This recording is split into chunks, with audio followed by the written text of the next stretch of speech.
Good morning, people. If there's anybody here, I don't even know if there is, but if there is, good morning. Today.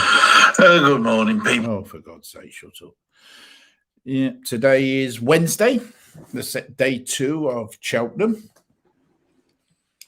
Yesterday was not a good day for me. I think I had one winner, 10-1.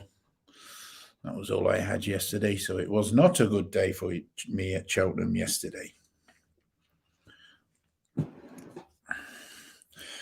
But it was a good day for some people yesterday. In the first race, Constitution Hill won, and no friend of mine, but they said on the telly that somebody walked up to the on-course bookmaker and had £40,000 to win at 5-2 cash. £40,000 cash at 5-2. So when it won, the bookmaker would have had to have paid out £100,000 cash. It's amazing what these bookmakers carry around with them, isn't it? Because the same bookmaker also took a £20,000 cash bet on the winner. So that bookmaker lost £150,000 in the first race.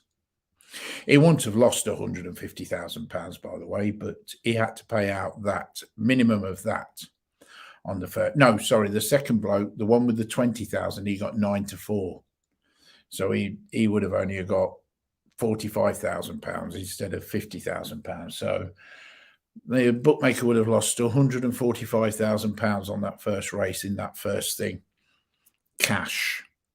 Because if you're going to walk up to a bookmaker and put £40,000 cash on, you want paying out in cash.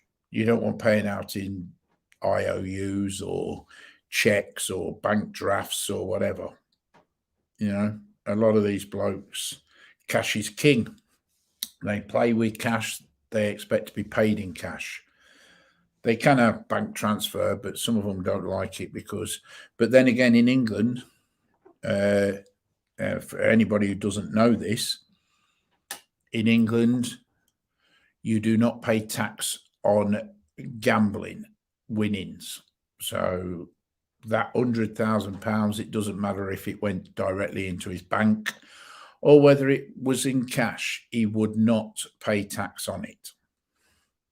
You do not pay tax on proceeds from gambling. So they could have paid him out with a bank transfer because it would not have affected him. He would not have had to have paid cash. Oh, yeah, of course there would kicks. I mean, yeah, but it was favourite. So the majority of the money did come for that horse. But yeah, of course they'll offset it. They always do. But there's always one bookie that'll stand it.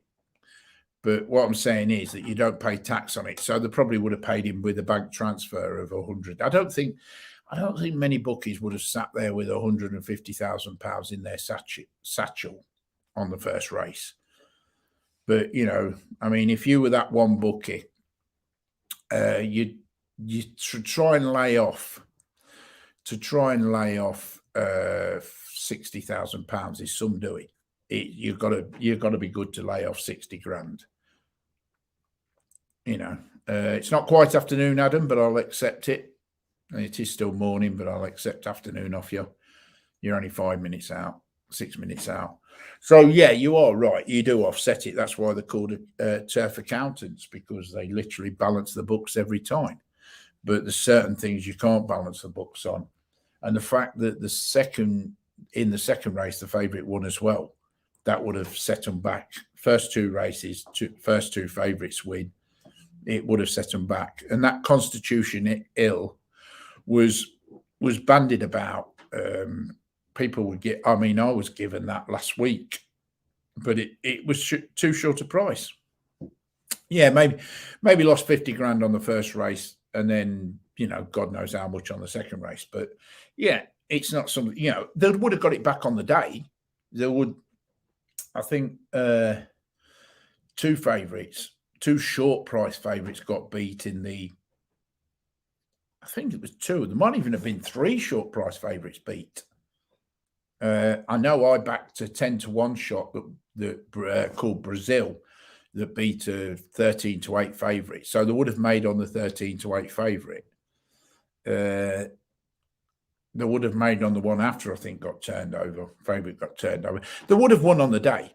But I'm just saying, Kicks, for the first race to be 150,000, not 150,000 down, but, you know, to get hit on the first race, it's very unusual.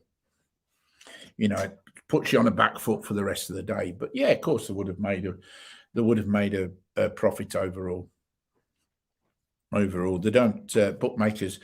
There was an old saying back in the day that you never saw a poor bookmaker. You only ever saw poor gamblers, and that's true. That's true. Bookmakers, you'd very rarely see a poor bookmaker. I think there's only been 2 bookmakers, big losses on bookmakers that I remember in my lifetime. John McCreary, God rest his soul. He was a bookmaker, and he went bankrupt twice. But the reason he went bankrupt was because not only was a bookmaker, but he was also a gambler. You can't be a gambler and a bookmaker. You have to be one or the other. Because if you're a gambler, then you'll if you don't fancy the horse, you won't lay it off. You'll stand it, which means you'll lose the money. If you're a bookmaker, you don't lose the money because you always lay it off against something bigger. But the only other one that I know or I've ever heard of was there was a bloke who lost £1 million, and I'm going back. Jesus, how far am I going back? I might be going back to the 90s. And without Googling it, I would say I'm going back to the 90s. But he lost £1 million when Frankie Dettori rode his 7 out of 7 at Ascot, and the bloke laid all 7, and he lost £1 million on that bet, and he paid it out. He had to sell his house, his car, and everything to pay it, and he paid out the 1 million. But that is freaking. I mean, that is freak. That is. Yeah, exactly the same Kicks. But yeah, they're the only 2 I've ever known. The bloke who lost the 1 million on Frankie Dettori's Magnificent 7, and John McCreary, who was a gambler, and he lost. He was a bookie and a gambler, and like you say about alcoholics owning a bar, it just never mixes. Never mixes. You're never going to make a profit. So yeah. But the tip I gave yesterday, if you'd have backed it each way, like I said, you would have had a profit, a very small profit on it. So I did show a slight profit yesterday on that particular horse. Not a lot. For a £10 stake, for a £10 each way, you would have cost you £20. You would have got 30. What was it? £34 back. So you would have been £14 up yesterday with that bet that I gave you. But it, not a very good thingy. But I've got another one today in the same race as yesterday's race. This is not a tip. This is just me. I've got another horse in the 250, which are giving away 6 places. So the 250 at Cheltenham. The horse I've got in that one today is an horse called Fast or Slow. It's 18-1.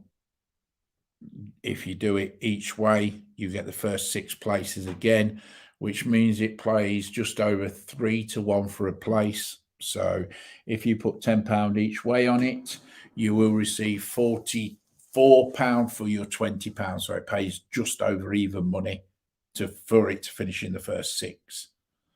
So that's the one I picked for today. Not anything else. Oh, you fancy the Shunter? Yeah, 11-1 the Shunter. unplaced unseated its rider the last time it jumped. Yeah, the shunter. I actually, yeah, I go. I mean, thing is running today, in it. Tiger Roll is running in the cross country today. I mean, I love that horse. Absolutely love that horse. I backed it. I backed it at backed it in the national and everything. It would have broke Red Rum's record if it hadn't been for COVID. COVID 2020 destroyed it. It would have definitely broke its record. It would have won the Grand National in 2020, but if COVID hadn't come, cancelled the race meeting, and that was its chance to break the record of four wins in the Grand National. It would have definitely done it. But now, is it too old to run round the cross country course? I think 2-1 price on it is too small. I want 2-1 for it to finish.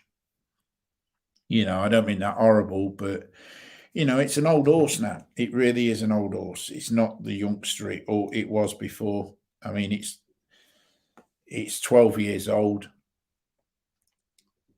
2-1 for a place. Which one we on about? Oh, the shunter. The shunter, yeah, 2-1 for a place, but 2-1 for a place kicks, but it actually works out, as you well know, 2-1 for a place works out at even money for a place, because if you put £10 each way, if you put £10 each way, you lose your tenner on the win.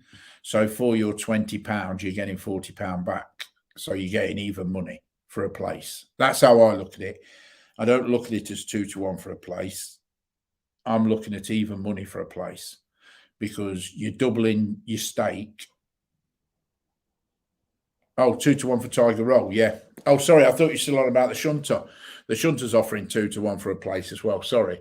2-1 for Tiger Roll, yeah. Yeah. I can't back it at 2-1, mate. I love the horse, but it's 12 years old now. I just can't back it at 2-1. So what I'll probably do is not have a bet in the race. I do that a lot. If there's an horse running that I remember I used to do it with my favourite horse of all time, which is Desert Orchid. When Desert Orchid got too old and it was still running in the King George, and it ran in the Gold Cup, I never backed in the race, because I didn't think it'd win, because I thought it was too old, but I didn't want to back anything against it. So I just never had a bet. Just refused. I just watched the race and hoped that it made it all the way round without falling over or without hurting itself. Yesterday, in the first race, she had a bet. She had a bet in the first race. The horse that she picked in the first race yesterday had to be put down. Very sad to see. Very sad to see. But there was one horse that had to be put down yesterday, and that was in the first race at Cheltenham. So, and to be honest, it wasn't over the big fence. It was jumping over hurdles, which normally collapse when they jump over it. But when these horses are travelling at the speed they're travelling at, and they do fall, sometimes it's hello, Dave. Sometimes it wins them. It's like tripping up at travelling. These are travelling at. It was the last fence, so it was either travelling faster or travelling slower because it were knackered. But either way, you imagine you're travelling at 30 mile an hour. You're absolutely knackered, and you fall at the last fence. You're going to do yourself some damage. And yeah, sad to see, but the horse had to be put down. So not good, but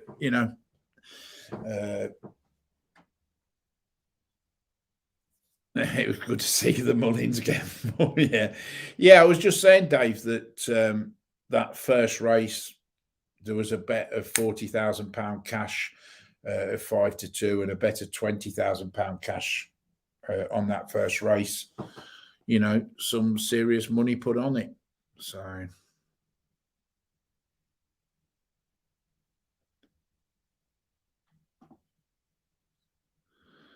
What have I just done? I've just done something wrong there. Just bear with me a minute. I want to go there, don't I? And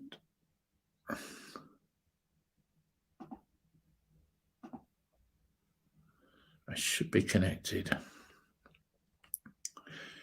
Yeah, I can name it because she backed it, so I could actually name it because she backed it. If you give me a second, I will name the horse.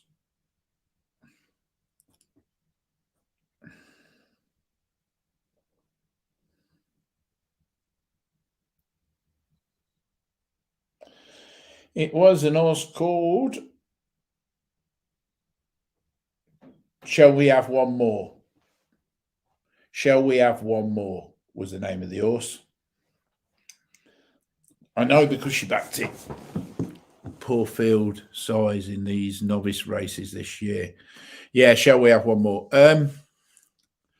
Yes, but you see, Dave, you've come in a little bit later than normal, but I've actually named an horse in the 250 because it seems like the 250 races at the minute, they're paying like first six. And the one I had yesterday finished sixth, luckily scraped in.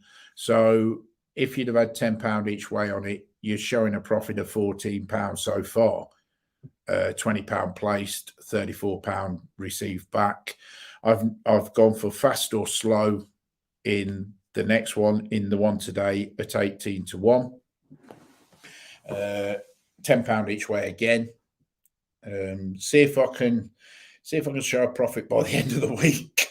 At the moment, 14, only for a bit of fun. You know what I mean? It's nothing stupid, but you only need to cop one winner, one big winner, and you only need one of these to win at 18 to 1, and you're laughing. But yeah, just for a bit of fun. So, but yeah, I'm just saying, Tiger Rolls running today in the cross country, 2 to 1. I can't back it. I really can't back it. I think at 12 years old, it's too old. So,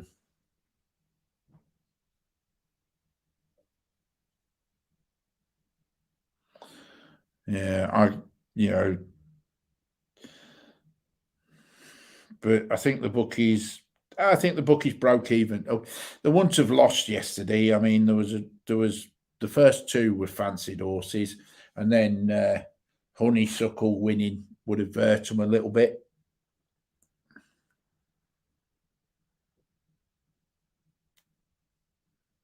Yeah, I mean, look, I bet for the fun of it. I bet on the horses for the fun of it. I bet on football for the fun of it. I don't bet crazy amounts of money. My limit per day at Cheltenham, my limit for betting each day is £200 a day. Now, some people might say that is crazy money to be betting, but to me, it's not. It's Cheltenham. It's once a year. So far on my £200 that I had yesterday, I'm showing a profit on it because I got out of jail, big time got out of jail with Brazil in the last but one race at 10 to 1. That was my get out of jail card yesterday. Yeah. I mean, it's like Brazil turned over a short price favourite yesterday. There was 3 or 4 short price favourites lost, but see, I go for value for money. I don't bet. I bet an horse that's fancied, but is an outsider. Well, not an outsider, not a rank outsider, but close to being an outsider. I could give you, to prove what I'm saying, I can give you my horses for each race today to prove I'm not bullshitting, and I'll quite happily do that. To prove, and you can keep a track on my bets as much as the next one. So your biggest winner yesterday was Atletico Madrid. Yeah, yes, I was going to come to that. Yes, looks like Manchester United will only. Well, they're only fighting on one front now, and I think they'll struggle to get into the Champions League as well. I mean, that fucking hell, Maguire. Jesus Christ. I thought he were a donkey when he were at Leicester, but for fuck's sake, he's got worse. I know the Man U fans are not best pleased with him, but Jesus Christ, he's got worse. But yeah, I'll quite happily. I'll tell you what I'll do then. I will do it. I'm not ashamed of putting my horses out there and telling you what I've backed. So I will, as you're going to hear, I've got my bets out. So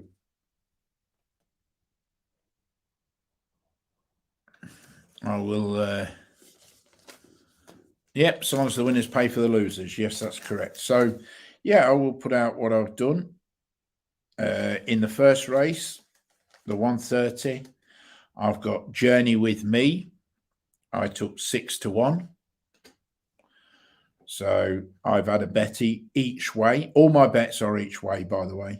So I don't bet just to win. So I bet each way. Then in the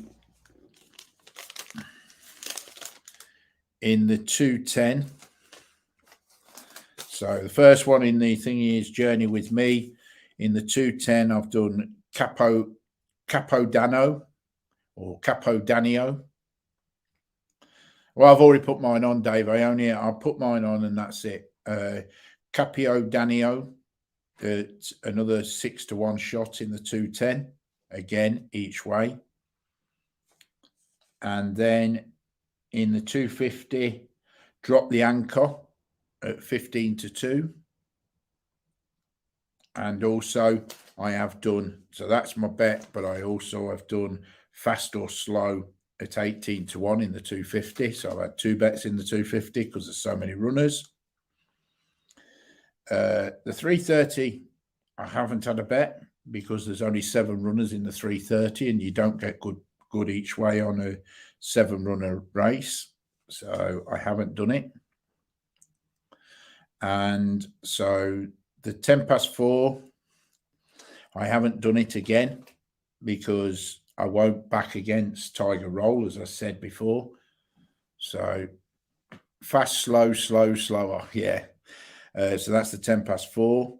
And then in the 10-5, I've done Buddy Rich in the 10-5, which was 14-1.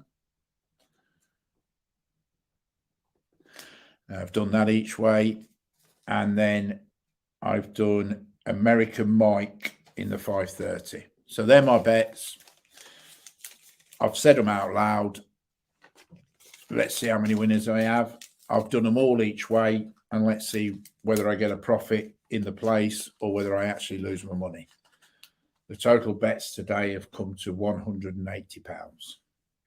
So I've had £180 on. Let's see what they look like at the end. I've given the prices. I've given the horses.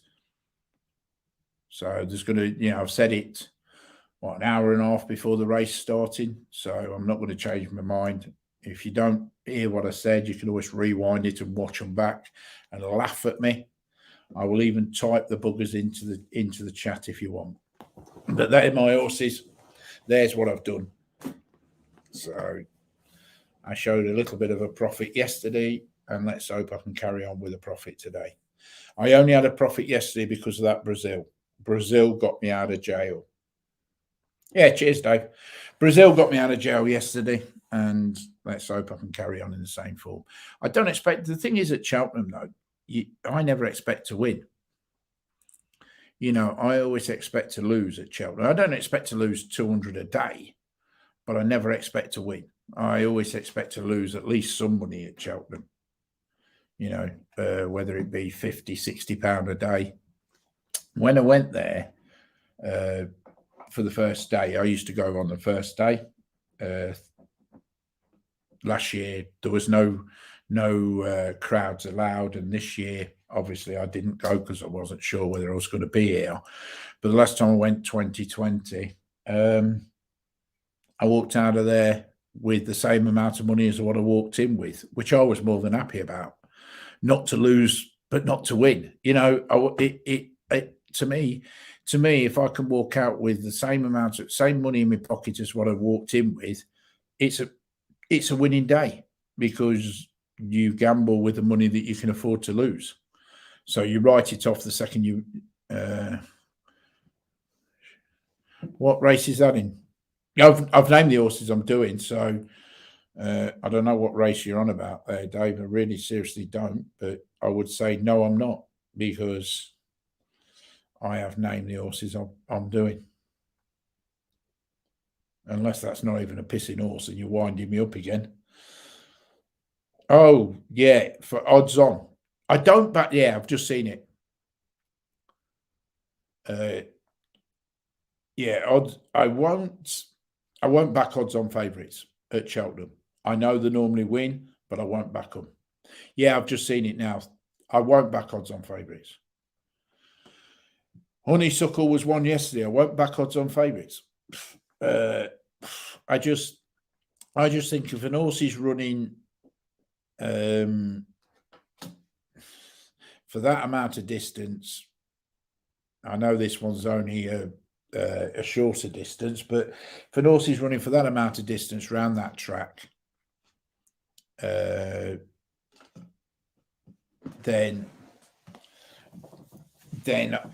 I want more than odds on favourite. I would lay them. I would go on Betfair and lay them. It's 5 to 6 at the minute. If you boost it on Ladbrokes, you might get close to even money, but it's not. Yeah.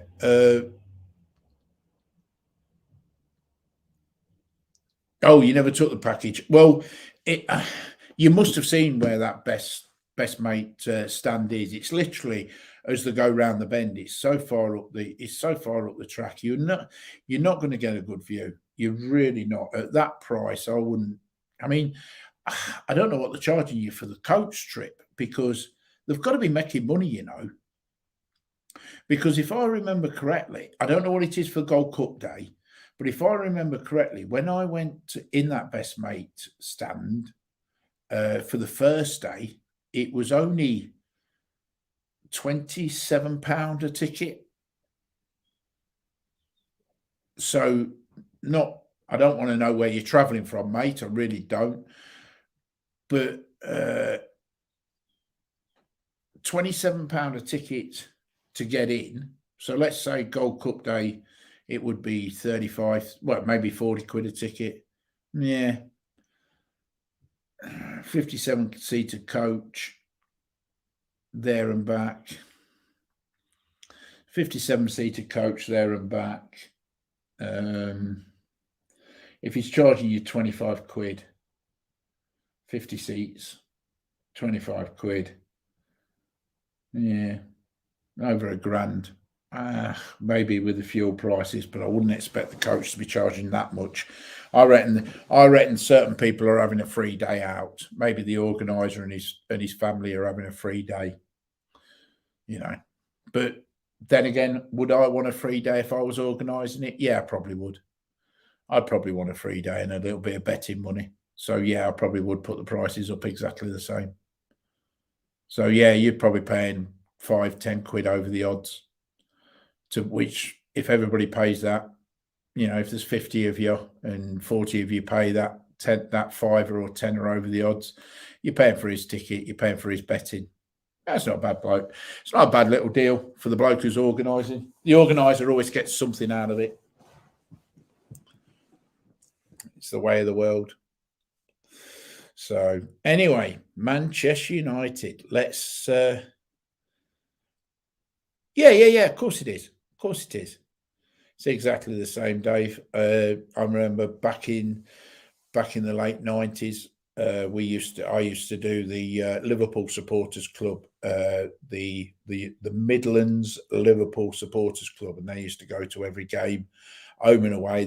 But the thing was, they were all season ticket holders, and they bought the tickets themselves. But the coach always used to charge them £5 extra, £5 more than the coach was.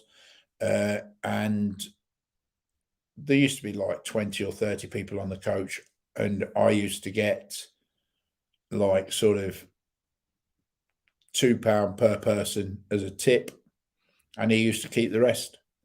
So, he used to settle up, and I'd get like, if there's 20 on, I'd get a 40 quid tip, he'd get 60 quid, so, and if there was 30 on, I'd get 60 quid, and he'd get 90 quid. So, but it's just like you say, it's the same with the Supporters Club, exactly the same. But, at least he used to share it out, and they never had to worry about giving me a tip because he used to take care of it, and he used to come in an envelope at the end because he knew how many tickets he'd sold or on the coach. So I used to just, at the end of the day, he'd just hand over this envelope and it'd be £2 per person for how many was on it. So I do know what you mean about the Supporters Club.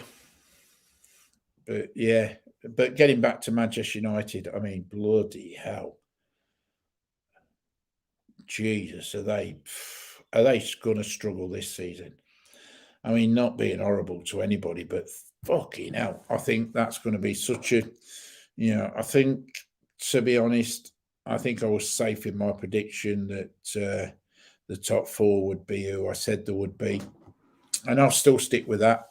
Liverpool will win the league. Man City will finish second. Chelsea will finish third. And I do believe Arsenal will finish fourth. That'll be my top four. I think the big game tonight, without a shadow of doubt, is Liverpool-Arsenal. I think if Liverpool don't lose, let's put it that way, if Liverpool don't lose, I think they'll win the league. As long as Liverpool don't lose, because Man City Liverpool is that's the big game that's coming up, and I think Man City are watching Man City against Crystal Palace. Yeah, they're struggling. They're struggling a bit at the minute. Yeah, but I mean, did you see it at the end? I mean, what's his name? The Madrid manager. He shot off like a fucking scolded cat. He were off. He weren't hanging about, and they were pinging stuff at him as he were running. He weren't hanging about. He weren't. But yeah, so, and I think Man U will be lucky if they finish. Manchester United will be very lucky if they finish fifth. I think they'll struggle there as well. I think, the big game in that other one is Tottenham. Tottenham Brighton tonight. If Tottenham beat Brighton, that'll put the cat amongst the pigeons a bit more up the top there, especially if Arsenal get beat. If Tottenham win and Arsenal lose, it'll close the gap to 3 points between them two, but Arsenal will still have that game in hand. It'll put Tottenham above Wolves, but it'll put them on the same points as West Ham, but with a game in hand. So it'll put Tottenham up into Europe. Well, Europe up into that conference. I'll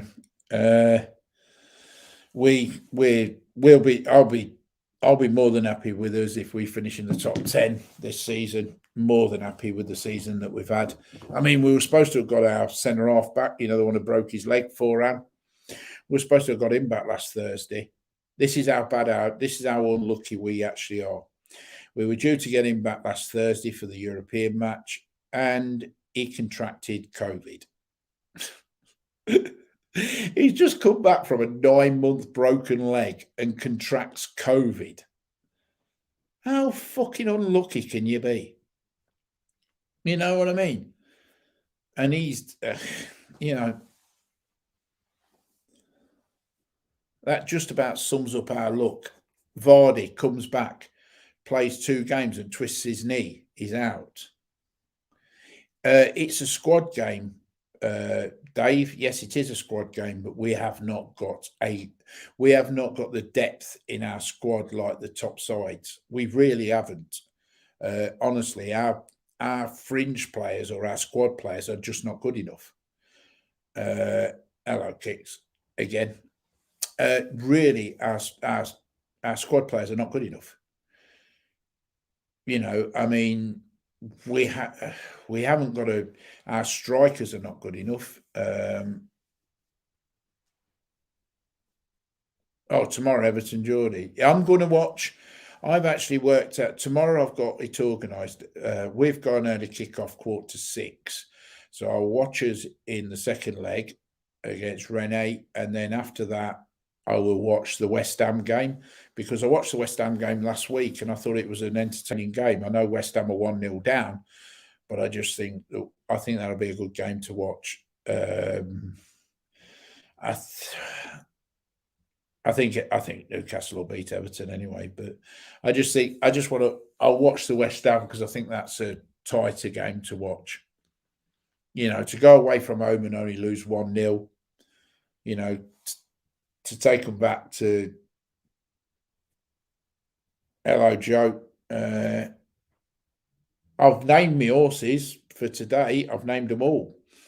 Like I said, Joe, yesterday in the 250. Yeah, definitely, Dave. Definitely. In the 250, I've picked an horse, fast or slow, 18-1. I've done it each way. £10 each way would get you a return of £42 for a £20 stake if it finishes 6th. So I've done that each way, fast or slow, in the 250 because it pays the first 6 places. So yesterday, that one, Death Duty, finished 6th. I ended up getting £34 back for a £20 stake yesterday, so finishing 6th. So, you know, it's not great money, but I'm showing a profit on that, on the bet that I give out every day on the big race. So I'm quite happy. Tiger Roll's running today. Won't back against it either, so I won't have a bet. 4:10 race, I won't be betting it. But yeah, I mean, anybody who doesn't bet has got more sense than me. Truth. Anybody who doesn't bet has got more sense than me. You know, because if you don't bet, it's, you know, then you can't lose. Spend your money on better things.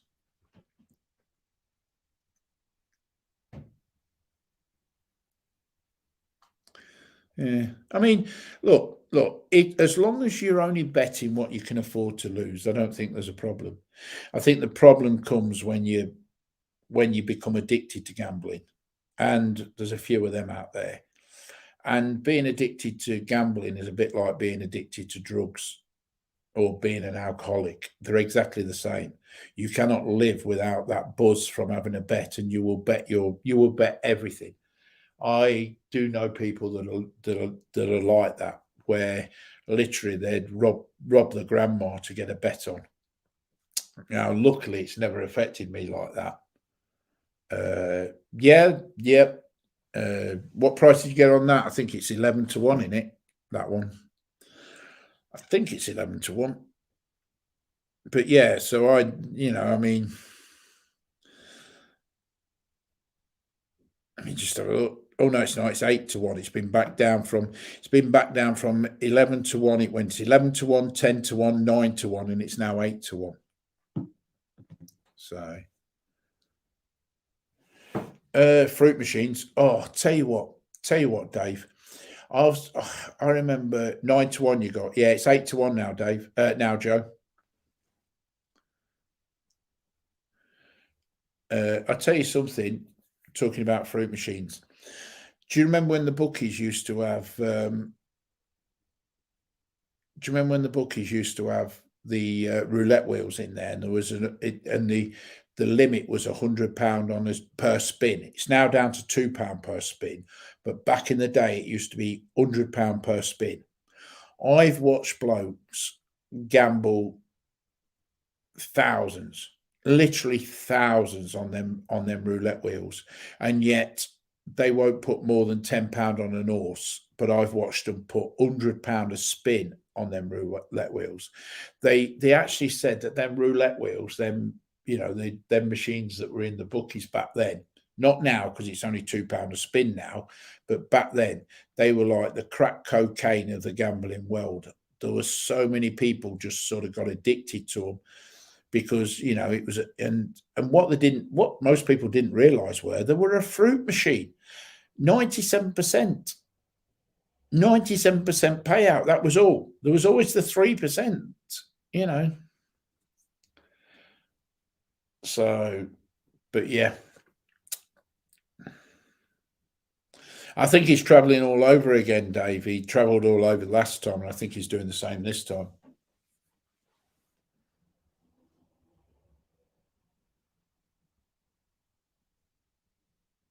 Yeah, you can still hammer some big losses, but not as much as what you could do when it was £100 a spin day. Fucking hell. Like I say, I've watched, I'll say this now, and I probably shouldn't say this, but Harvey Barnes, who plays for Leicester City, his dad, Paul Barnes, who used to play for Burnley, play for Birmingham, play for a few lower league sides. Burnley, when they were in lower league, Birmingham, he played for. He played up north, but Paul Barnes, he used to see him in there. He used to shake on them machines. Used to shake. Honestly, he used to put 100 quid a spin and shake. It nearly cost him his marriage, nearly cost him everything. He stopped. But see, because he's a local, that Paul Barnes is a local lad. The same as Harvey Barnes. They're both local to the village where I live. Mainly Pattaya this time, only going to get out of the cold.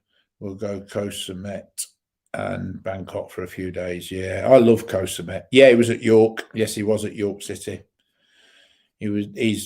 Harvey was born when he was playing for Burnley, so he was up there as well. But he made a name for himself, Hello Go. He made a name for himself, I think, when he was playing for Birmingham. He scored against Manchester United in the Cup. So that's how he made a name for himself, Paul Barnes. But yeah, he's played centre forward. Yeah, I love Koh Samet. Really do love Koh Samet. First time I went was when I met up with Kicks over there to Koh Samet. That was the first time I'd been there, and I absolutely love it.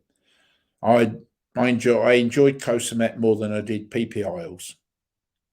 To be honest, there was more to do at Koh Samet than there was at the PP Isles, and and it's only fucking hell 7 minutes on the speedboat from Rayon. Literally 7 minutes. You can get, if you leave Bangkok, we left Bangkok at 8:30 in the morning, and we were drinking I was drinking a coffee, but we were having a coffee in the Amazon on Koh Samet at 11 o'clock. So we left at 8:30, and I was having a coffee in the Amazon on Koh Samet at 11 o'clock. So what's that? 8:30, 2.5 hours from Bangkok in a taxi. That's in a taxi. That's not traveling on the bus. That's in a taxi from Terminal 21 to Koh Samet. Not many bars. You don't think so, Joe? I found there were plenty of bars. Well, bars come restaurants, but yeah, I thought there was plenty. There were plenty on the beaches. Near where the fire show was, there was plenty that down that stretch. There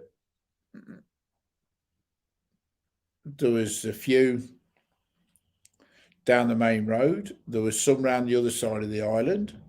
Yeah, okay, Joe. But I thought there was sufficient amount of bars. You only need one bar. I don't mean it funny, Joe, but you only need one bar, don't you? As long as you can get a beer, you only need one bar. But yeah, I just love the island. I love the beaches, and I just thought, it was a, hire a motorbike and just pondle about. If you got a motorbike, there was a lot more bars because you get down into these coves, and I mean, there was the Rastafarian bar a bit further around, and oh, no, you'd be surprised, Joe, as to how many actual bars there are on that island. I mean, we sat on more than one. Oh, no, no, no, there isn't. There's none. There's none. Well, there isn't any, as far as I know, Joe. There isn't any. Most most people I saw there, and Kicks will either back me up or not, but most people I saw there, uh, they went. There were couples. There wasn't many single men there. Most people who went there were couples. I hardly saw any single men, as you're pointing it, Joe. So the answer is no. It's a great place to go with a lady, not a great place to go to find a lady. Let's put it like that. I do agree with you in that aspect. If you want, yeah, most people went there. Yeah. I love the way you put that, Kicks. It's a BYO. Yeah, it's definitely a BYO island. Definitely a BYO island. Yeah, I love that. Yes, yeah, it's a BYO using Kicks's lettering. Bring your own. So yeah, yeah. I don't think I saw. I don't know whether Kicks will agree or disagree, but I don't think I saw one of them kind of bars that you're on about, Joe. Not one. Matter of fact, I'm certain I didn't see one. But there was plenty of bars, but just, yeah, there was none of them that you're on about.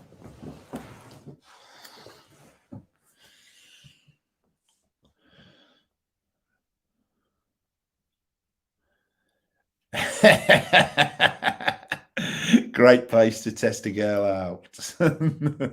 Kicks. Fucking unbelievable. But yeah, I really enjoyed the island. Really enjoyed it. We were only going to go for 3 days, and we ended up staying there 7. We literally, when we went, we just booked for 3 days to get out of Bangkok because it was boring. So we says, "Oh, we'll go down there just to get away from Bangkok." We ended up staying 7 days. Really enjoyed it. Found a beach round the other side of the island. There was nobody on. Literally, we were the only. There was us two and a security guard, and that was all that was on that beach every day. And the security guard was only looking after the disused. How can I put it? Disused complex that was there. But yeah, the downside, I can't even remember how much it costs, but the downside is that it costs you. I can't remember. Kicks, maybe you can remember. I cannot remember how much it was. It might have been 500 baht, 600 baht. I can't remember. It costs you to get on the island.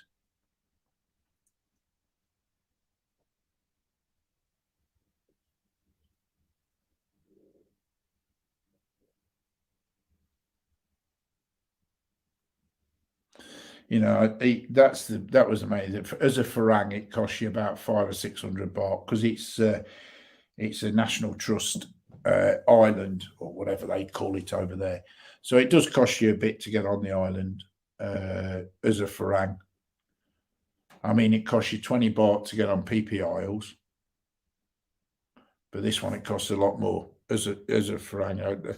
It's 40 baht. I know it's 40 baht for a Thai, but Kicks can probably remember how much it was to get on. I can't. I genuinely can't. But but the good thing is that if you wanted to set up a business there, it's a lot easier because you can't own land on the island because all the land is owned by National Trust. So even Thais can't own the land. it's all rented. All the land is rented. So if you could rent a bit of land and build something on it with permission from National Trust, you can get yourself a nice little business. So as a Farang, because there was a Farang over there, he had eight little, it was around that price, wasn't it? 400, 500 baht. There was a Farang on there. He had 8 chalets that he rented, and he let them out. And then he had a bar on the beach, which he rented, and he had a couple of houses within the little village, also, which he rented. And he'd been there 12 years, 14 years, and like he said, they're all in his name. He had a wife and a Thai wife and a child, but he said they're all in his name. And it wasn't because he didn't trust his wife. It's just that they were in his name, and he rented them off of. He rented them off a bloke. A bloke who built them for his son, for a business for his son, and his son wasn't interested, so he rented them off the bloke who rented the land off of the National Trust, or whatever it is, National Forest or National Trust. I can't remember, but it's like, off the government. So the whole of the island's owned by the government. But it used to be, apparently, allegedly, I don't know how true this is either, but allegedly it used to be the whole island used to be for potatoes. Used to grow potatoes on the island. That's what they used to do. But how true that is, I don't know. Somebody might have been winding me up when they told me that, but I'll relay it. And if I look an idiot, it won't be the first time.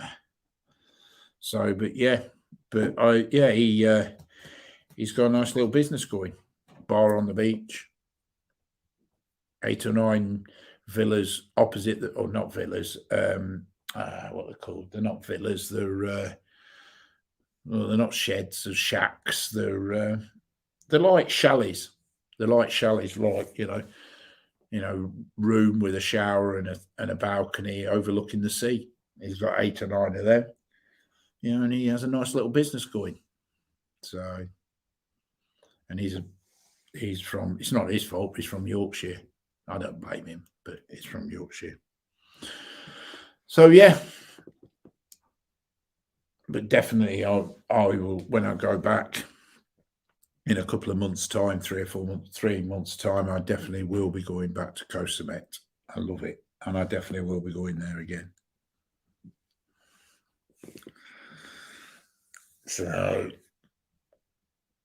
but yeah, I intend to be over there in 3 months. What month are we in now? March. Yeah, about June time I'll go over again. Then we'll come back here, go over for a month, and then come back here, and then, or within that month, sort out because I think her visa runs out in August, because she's over here on a visitor's visa, and I think that runs out in August. So, but it's a multi-entry visitor's visa. So, for your birthday, yeah, yeah, hers is a multi-entry visitors visa. So, or tourist visa. They're actually called visitors visa, 6-month visitors visa. So you'll be there end of July. Are you actually going to go over there and stay over there, Joe, or are you like you intended to, or are you actually just going over for an holiday this time? Because just before COVID, I remember talking to you then, and you were going for good, and then you sort of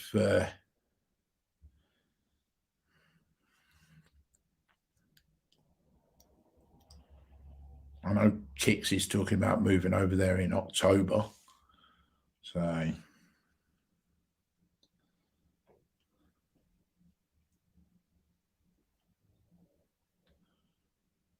when you come back, Kix, are you bringing your lady back with you? Or when you come back, or not?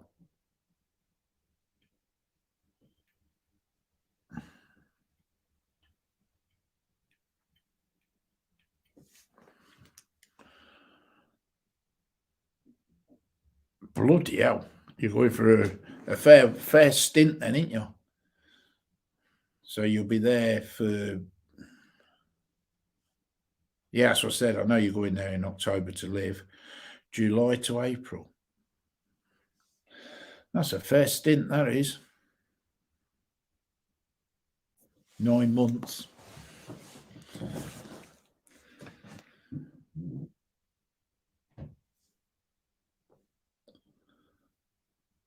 Well, I'm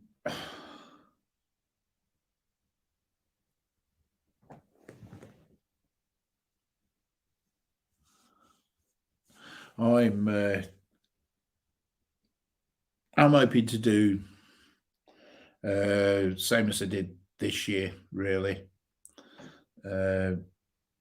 Again, do the same again. But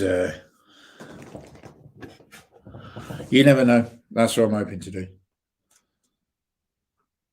But the difference is that the next visa she comes over on will be a spouse visa. So she come over on a tourist visa this time, but the next time she comes over, it'll be a spouse visa, which means that, you know, they're 2-year visas, so it'll be a better visa.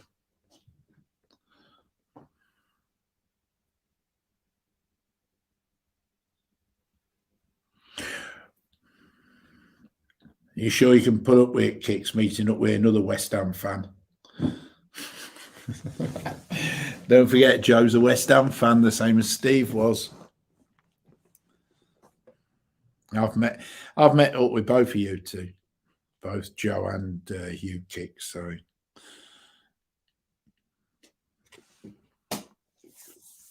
base in Bangkok and travel is the plan. Yeah, well, I'll look you up when I get over in October, November time, Joe. If you're over there, you will be over there then, so I'll look you up. So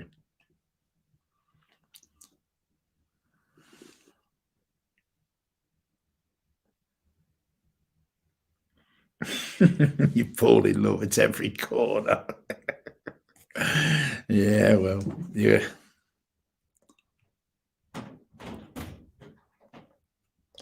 Oh, hang on, it sounds like I might be coming off air in a minute. It sounds like somebody's coming downstairs. She'll be telling me off.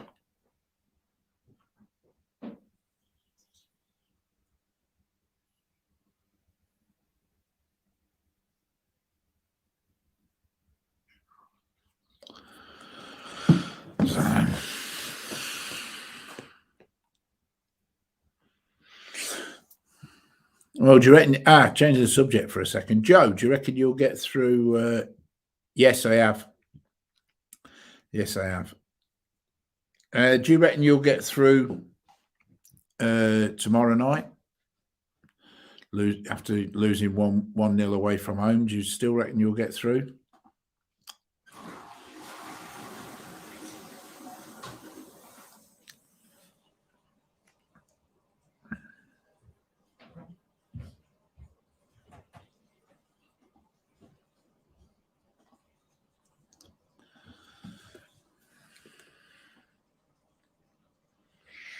Will you be keeping that? What I'll have to do, Joe, is I'll have to add you on WhatsApp. Have you got WhatsApp on your phone? Because if you're keeping that, if you're taking that, obviously I can't ring you on that phone number in bleeding Thailand, can I? So if you've got WhatsApp on your phone, or I'll send you a message on your bleeding on somewhere. I'll get a message to you anyway. But if you got WhatsApp on your phone, I'll add you on WhatsApp.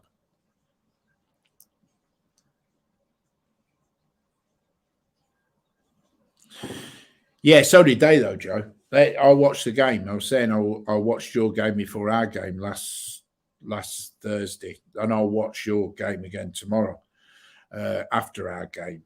It's spun round. It's the other way around again. But right, I'll add you on WhatsApp, Joe, because then when we're both over there, I can contact you. But yeah, but you both they missed a few chances as well. But I just think 1-0 away from home is a decent score to be taking to your own ground. I'm glad we scored that second goal in about the 93rd minute. But to be fair, they never really threatened us. But I think you'll have your work. I think you'll get through, but I think you'll have your work cut out because they only need to score once, don't they? And you're fucked. You need to score 3 times. You know, if they score once, you've got to score 3. So that's the difference of not conceding. That's the beauty of not conceding at home, is that when you go away, you've only got to score once to make it fucking difficult for the other team. So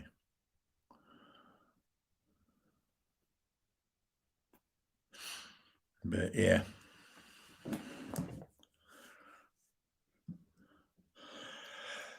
But will anybody be watching? Will anybody be watching Brighton? Will anybody be watching Brighton Tottenham tonight, or you're going to win the cup? Okay, fair. I hope you do. I hope you do. Is anybody watching Brighton tonight, Brighton Tottenham, or are you all going to be watching Arsenal Liverpool?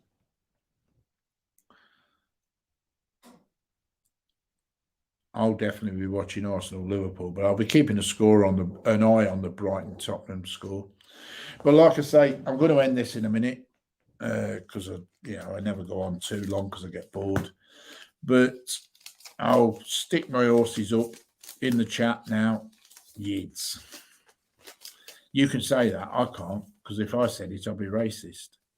I'll name the horses I've done today in the 130 from the 130 onwards, just to prove that I'm not ashamed to say my horses. If they win, at least I'll be saying that I've won a bit.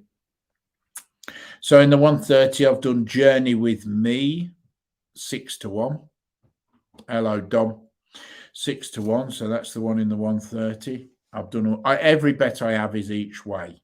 Okay, so I've done 6-1 in the 130. In the 210, I have done Capo Dano,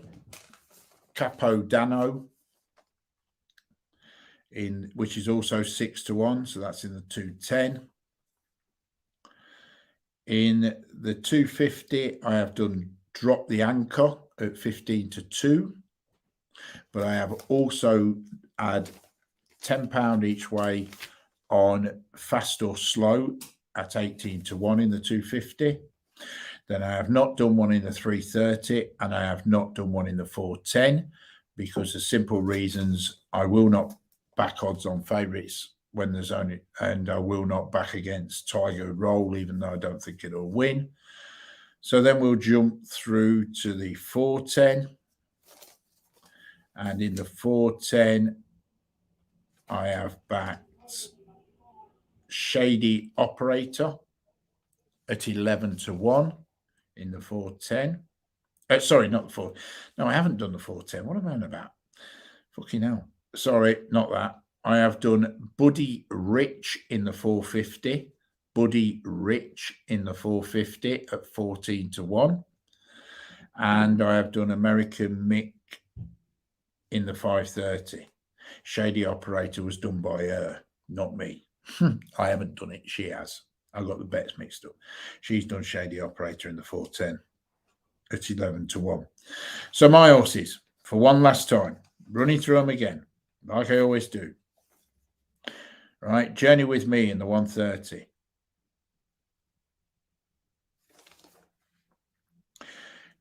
Capo Dano in the 210. Drop the Anchor in the 250. Buddy Rich in the 450 and American Mike in the 530. They are my horses, and that's it. So, and also Fast or Slow with my £10 each way on it because it pays the first 6.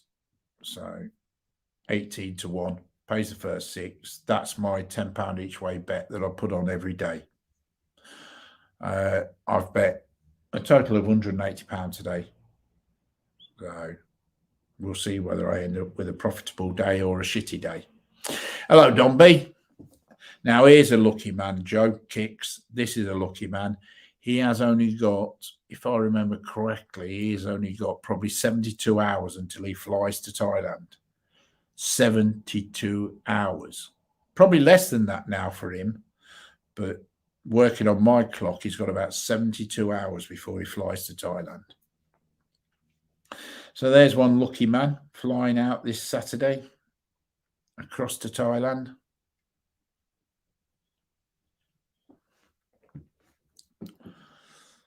So how many of us wish we were in his shoes?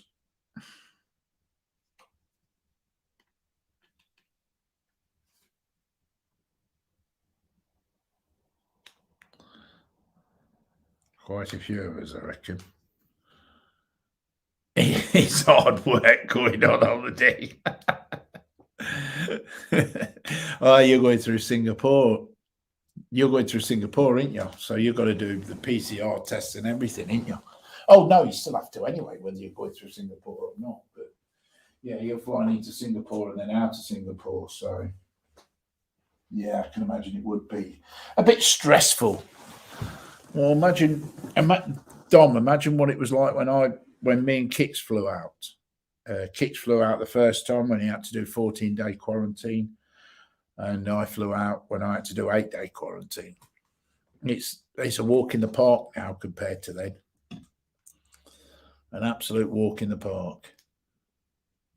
In the way that's appropriate for the individual. So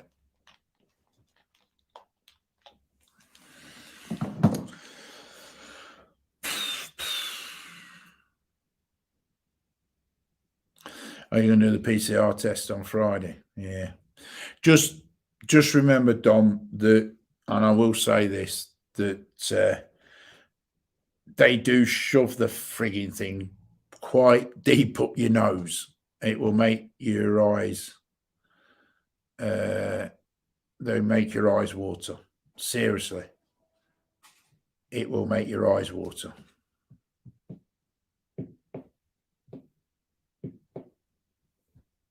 What do you mean, how do we pack?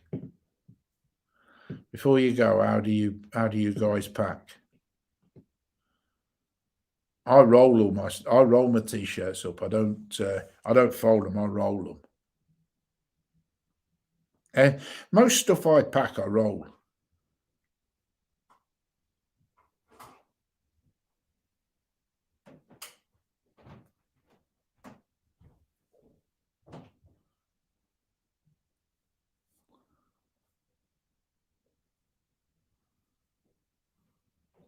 Well, you're lucky. When I had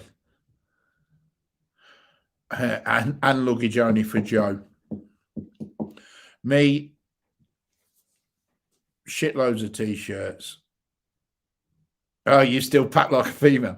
Shitloads of t-shirts, few pair of shorts.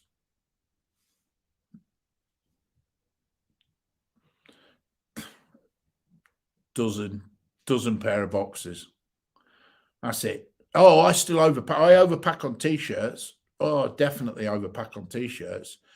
Boxes, and dozen pair of boxes. Don't forget, Dom, don't forget there are laundrettes there. Yeah, there are for 50 baht. For 50 baht, you can have a kilo of fucking washing done. So, I mean, like I say, we were in a condo or a villa for the first month, and then a condo for the 2 months after that. I had a washing machine there, so literally the clothes were getting washed every other day. So I mean, don't overpack. There's no point, because you'll bring half the fucking stuff back unworn. I mean, there was t-shirts I took that I never even worn. There were shorts I took that I never worn. You sort of find, I don't know whether anybody else is the same, but I found 5 or 6 pairs of shorts that became my favorite pairs of shorts. And then I just sort of I wore them most of the time. And when they got, wore them for a day or so, got washed, dried, and then you'd wear them again. Jesus Christ, there's a bit of fog there, isn't there? Oh, Journey with Me is down to 5-1 from 8-1. Drop the Anchor down to 15-2. There's two of my horses. 15-2 from 10-1. So there's two of my horses been backed.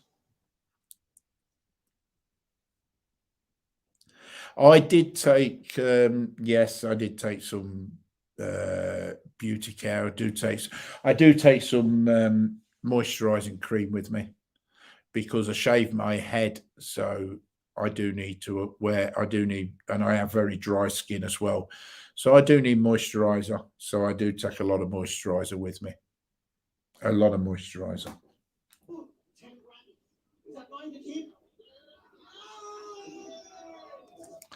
Yeah, so I do take moisturizer with me.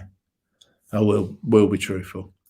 But you can buy, I mean, you can buy it over there. There are Boots and fucking all them, and it's not that expensive, to be honest. But yeah, I do. But main reason I take the moisturizer is because, like I say, I shave my head and my head dries out very quickly after shaving. So I do need to put moisturizer on it. So fucking hell, Tom. Jesus. Supplements, drugs, sun stuff, eyeliner and lipstick. You know, I have to take drugs for obvious reasons. I have to take my medication for my heart. So I have to take that as well, Dom. But yeah, I don't take supplements. I don't take any sun stuff. Nothing. I don't take mosquito repellent either. I take none of that. I take moisturizer and my medication for my heart, and that's it. That's all I take as far as that stuff goes. And then obviously my toothbrush, my toothpaste. I take shower gel. Hey, darling. Yeah. Read this. This is what this man who's going on Saturday, what he takes, right? What he's taking, yeah? He's taking cosmetics, beauty care, supplements, drugs, and sun stuff. Oh, and bathroom stuff. He's a man, not a woman. It's not normal. It's not normal. Yeah, well, he's going, and that's what he's taking. What do you mean? And look at this one. See this one? This Joe Ford. He takes eyeliner and lipstick. Serious? Yeah, he's serious. Yeah, he takes eyeliner and lipstick. I've met him. He's very feminine. He's very feminine. So he would take eyeliner and lipstick, Joe would. But he'll be over there when we're back over there. So we're going to meet up with him. Mm-hmm. You have to show him how to put eyeliner on properly. He struggles to put it on properly. Funny ass. But yeah. No, he says he overpacks, and he's raining. shit raining. Which? It's all right. It'll stop. He overpacks, and he seems to pack like a lady, like a woman. That's what he says. So yeah. But the one who wears eyeliner, he says he's a single man and he's handsome. Yeah. That's why he wears eyeliner and lipstick.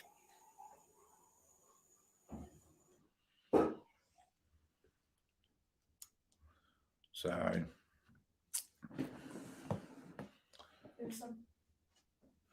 Yeah, you want me to open it? We're going to have to get some more then, aren't we? Yes. Yeah, there you go. Why did you rip the label off? You want some? Yeah, go on then. Not much. That'll do. Don't forget you picked your horses for today. Your horses run today. Oh, really? Yeah. Again, yeah. Let's hope these stay alive this time and not die like yesterday. Mm. Yeah. So, Kicks is here again. He said he's going back over soon. Two. Yeah. Right. Kosamet. Oh, yeah. Yeah. I Oh, want to go there. I said we want to go there, don't we? Yeah. Yeah. We will be going back to Koh Samet. Yeah, Kix was on earlier. I don't know where he's gone now, but here he was. He was there. He was on at 15 minutes ago, but he's disappeared now. He heard you coming down the stairs and disappeared. So he says he's going. I'll go up in. Toothless man. He got real pretty mouth, hasn't he? Mountain man. That's the truth. What? Go. What you on about? Hello, Niall. Go. I don't understand that. Probably that weren't meant for me, mate. Oh, and I start the holiday with a manicure and a pedicure to get them to get them to hold the nail polish. Now, hang on. Where did you go for that pedicure? That was good, wasn't it? The one you had. Do you remember the one you had? No. Yes, you do. Where? Next to Robinson's. Yes. That was a good one, wasn't Yes. Expensive. it? Dom. Lipstick and eyeliner. All right.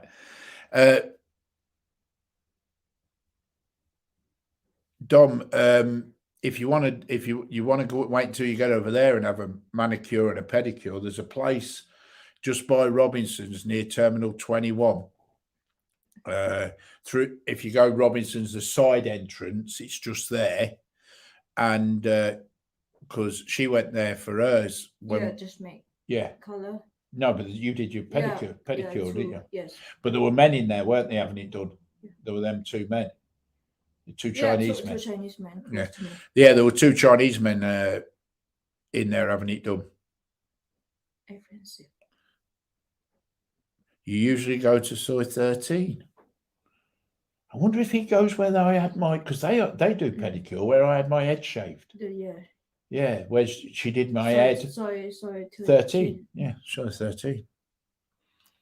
I went there. I went Soy 13 to have my head shaved. So that might be where you're on about. But that one, look at that one, Dom, next to. Oh, look at the rain there. Told you. No, that's there. Yeah, right now in the house. Yeah. That's just by Robinson's, the side entrance, just going up. So in 19, I think it is. Is it 19? Yeah, 19. Just as you go past the Western Hotel, the side entrance there. Good job. They do a good job, don't they? Yeah. Expensive, but good job, yeah. Yeah, so worth looking at. Hey. Oh, is Niall in Niall, are you in Pattaya? Must be. Go saying how's Pattaya, so I presume he's there.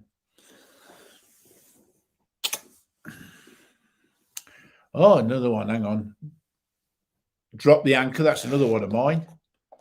Oh, blimey, my horses are doing well. They keep getting backed. They must know my money's on them. My money's on them horses. When are we going to have the barbecue then? In 1 hour. We're having a barbecue in an hour. Oh, I've got to tell you this quick story. Yesterday, she turned around to me and says, what was it? What are them things that you made? What sausages were there? Thai sausage, yeah. So yesterday, she decided she wanted to make some Thai sausages. They're like, so it's raining bad. Yeah, it's raining bad at the minute, but we're having a barbecue. Anyway, yesterday she said she wants to make these Thai sausages. She looked online.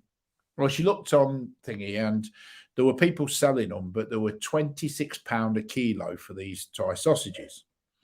So she says, oh, I'm going to make them myself. I know how to make them. I'm going to make them myself. So I says, yeah, okay, fair enough. Make these sausages. So anyway, she goes and gets some ground beef and some corn flour, and she has all the other ingredients that she brought over from Thailand with her. So anyway, she sets off back, and all of a sudden she says to me, oh, I have a problem. I says, what do you mean you have a problem? I have a problem. I walked into the kitchen. There was This is the second time, not the first time. This is the second time. The smoke bellowing out of the blender, absolutely bellowing out. The motor is literally on fire. So I says to her, "What you done?" No, your machine. My machine. Your No, machine. no, no. Your machine not good. My machine not good. You loaded it that much with ground beef No, that I it make couldn't right. cope with it. No. You blew my bloody machine up again. Yeah, it's the second one you blew up. Every time you go to make something, you blow the bleeding machines up. Yeah. Just honestly, it was literally on fire. The motor couldn't drive the blades on the blender because she put that much sodding ground beef in it. Yes. Yes. So that's another machine she's knackered. That's the second one. Today is the new one. Today is the new one.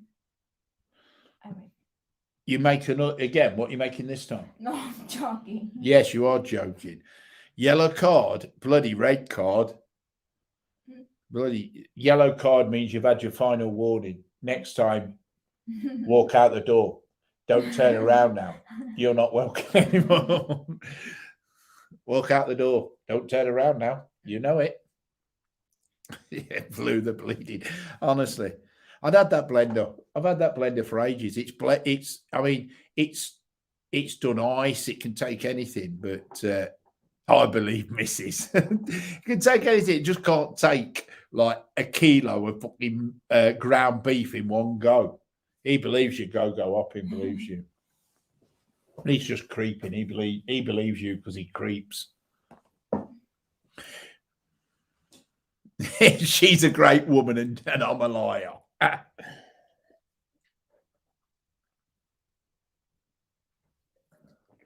She made a cheesecake the other day, blew the mixer up. She now tries to make sausages and blows the blender up. Just worried as what she's going to blow up next.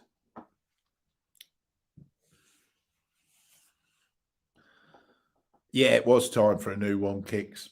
I've got to be honest. I very rarely use the blender anymore. I used to use it all the time, but I very rarely use it now. So it probably is time for a new one. And she's just made certain it is time for a new one. So, but I actually tasted, she'd made the sausages. I actually tasted one yesterday and they're quite nice, aren't they? Yes. Yes. Yes, but you have some in the freezer. Oh, she had some in the cold fridge. That's what you call the freezer, isn't it? The cold fridge. Look at the red rain there. Bad weather. Yeah, bad weather. She has some in the cold fridge and some in the normal fridge, don't you? Mm-hmm. Yeah. It's amazing. I keep going into the freezer and finding different things in there. There's fish in there that I never knew existed. Chicken feet, bugs, all in the freezer. Normally, if somebody said to find bugs in the freezer, you'd think the freezer needs cleaning. This is normal. Big day tomorrow, Niall. Is it tomorrow? Yeah, of course it is. Yeah, St. Patrick's Day tomorrow. Yeah. Yeah. That means he'll be dressing up as a leprechaun again. I remember, was it last year or the year before? Yeah, it was last year. It was last year when I think him and his good lady got. I think he was in. Last year, Niall? Didn't you go? Weren't you in Pattaya last year for St. Patrick's Day? Didn't you go to Nick's Bar last year? If I remember rightly, because both you and your good lady were wearing Irish rugby shirts. Wasn't that last year? Or was that, am I a year, or was that a year before? I'm pretty sure it was last year. Pretty sure it was last year when I saw it. I'm pretty certain. Yeah. It's Ladies' Day tomorrow as well, isn't it? At Cheltenham. Ladies' Day and St. Patrick's Day on the same fucking day. God help us.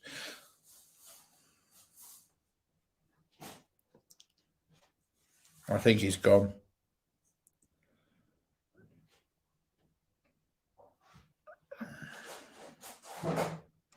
Yeah, last year I got a reply. Yeah, I remember seeing the pictures. That's why I said it. So Guinness £3 a pint in my local and free Irish stew. Yeah, but it's what they put in that bleeding. Are you going to do? Are you going to be all dressed up as normal? £3 a pint. That ain't bad, for Guinness. I remember having a pint of Guinness pretty recently, and it was I was paying £4.50 a pint. Was it 4.5 or 4? Nearly £5 a pint.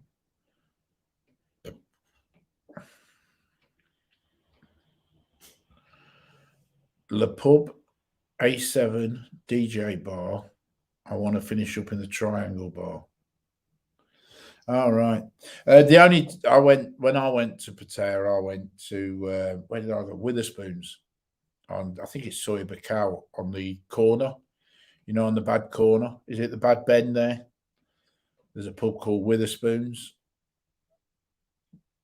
We were there for we were there on a Friday night, but obviously I was with her, so you don't really want to go to many places. Some places, but we went there, met up with Thailand Mick. Good morning, Dan. Met up with Thailand Mick and went from there to Thailand Mick talked me into going to Sexy Bar. Yeah. That's day early, Dan. You're a day early. It's tomorrow. It's tomorrow, mate. But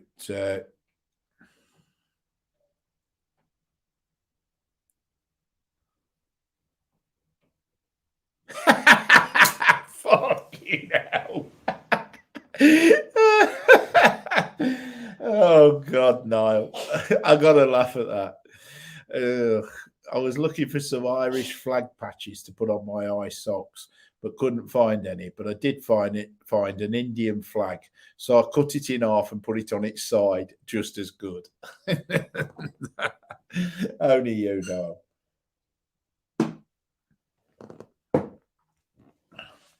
What are you eating? My sausage. You're eating your sausage, not my sausage. What? You're not eating. mean. You're not eating my sausage, no? No. No. I thought with the time change for him, it was tomorrow today. No, not quite. It's 8:20 at night at the moment, Dan. You've got another 3.5 hours.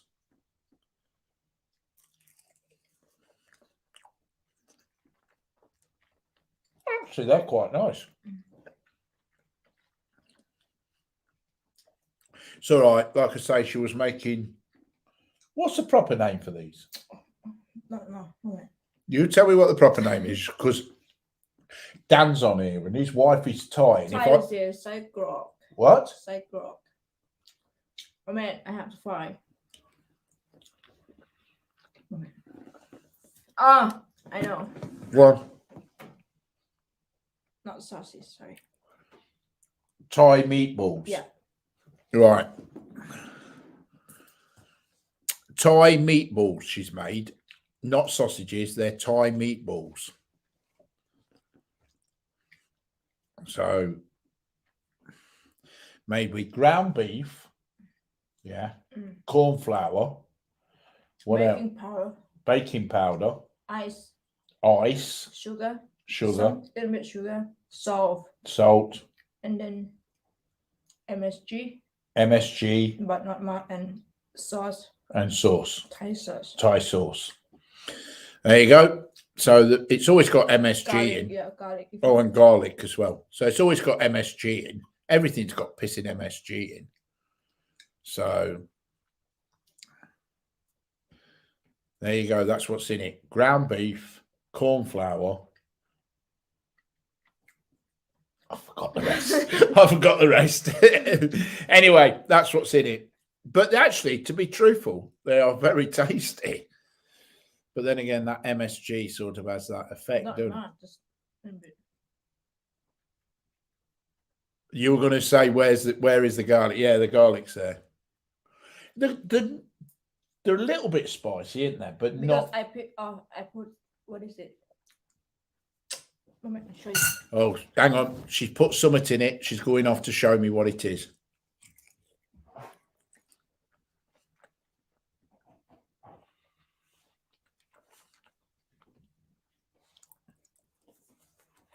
So. Pepper. Hmm? Pepper. Oh, you put some pepper in it.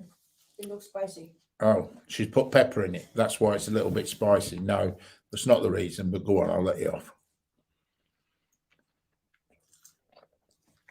But Dan, if you look, if you buy them off of Thai people, they're selling them over in England. Just start with the beef. 17 No. pound. 26, you said, didn't Yeah, you? the beef is good like that, right? Yeah. Like it's 20, 24, 25 for 1 kilo. 1 kilo. How? 1 kilo, 24 to 25 pounds for 1 kilo of these meatballs Yeah, from Thailand. from Thailand.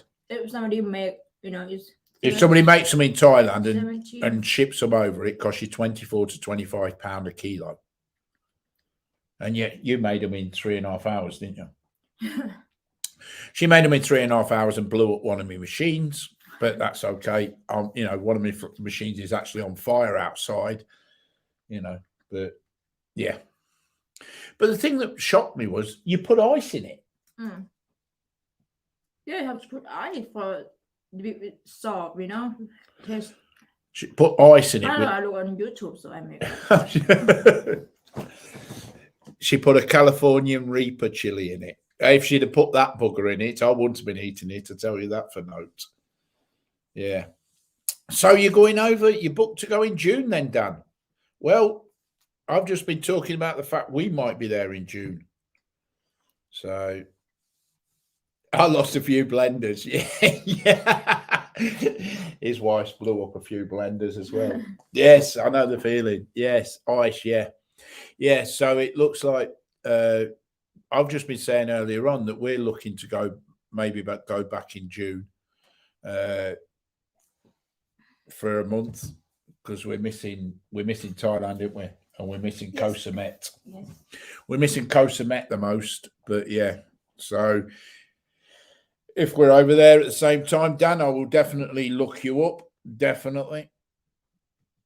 So.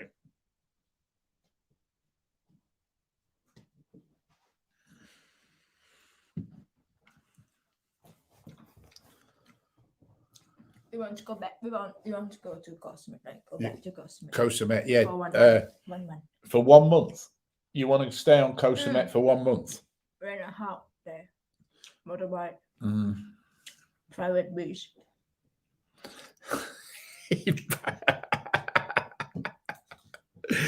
You tight ass sod, Niall. Good thing about using the Indian flag is that I got 2 Irish flags for the price of 1 Indian flag. Both socks stood on the cheek. You tight sod. Yeah, so Kix is going Koh Samet when he goes over in April. Yeah. Yeah, he's going to Koh Samet. So,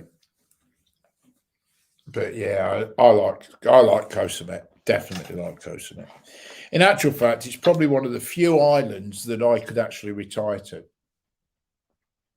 I could actually retire and live on Koh Samet.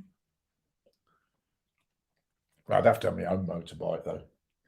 I can't stand you, and you'd have to have your own, because I can't stand you riding pillion to me.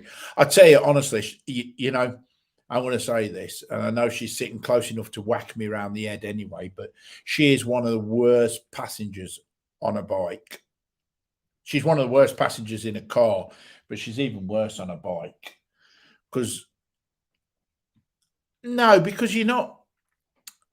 The thing is, though, Kix, you can always 5 minutes you're back onto the mainland. That's why I said I could retire there, because 5 minutes, and I can't remember how many baht it was, but 5 minutes and next to no amount of baht, maybe 200 baht, wasn't it? Yeah, 200 baht. You're back on the mainland, so I could do it. because I just, you just jump on a What are you speedboat. doing? I don't know, jump on a speedboat and you're back. But yeah, she's one of the worst. And if you do something wrong while you're riding, she hits you. She whacks you around the back of the I'm head. scared when you drive, you know. What do you mean you're scared? I'm scared. I don't know. Well, I told you ride, but you say you cannot ride Because you're big man. because I'm a big man. You cannot. But it's not, if you're in a car, wouldn't it be too quiet for you long term on the island? No, I actually like it quiet, Dom. I can handle it being quiet. Seriously, it's not quiet all year round. But yeah, I can handle it being quiet. I'm not one of these party animals. I'm too old for that. And we quite like it quiet, don't we? I mean, we actually, when we were there, we went looking for big handsome man. No, just big man.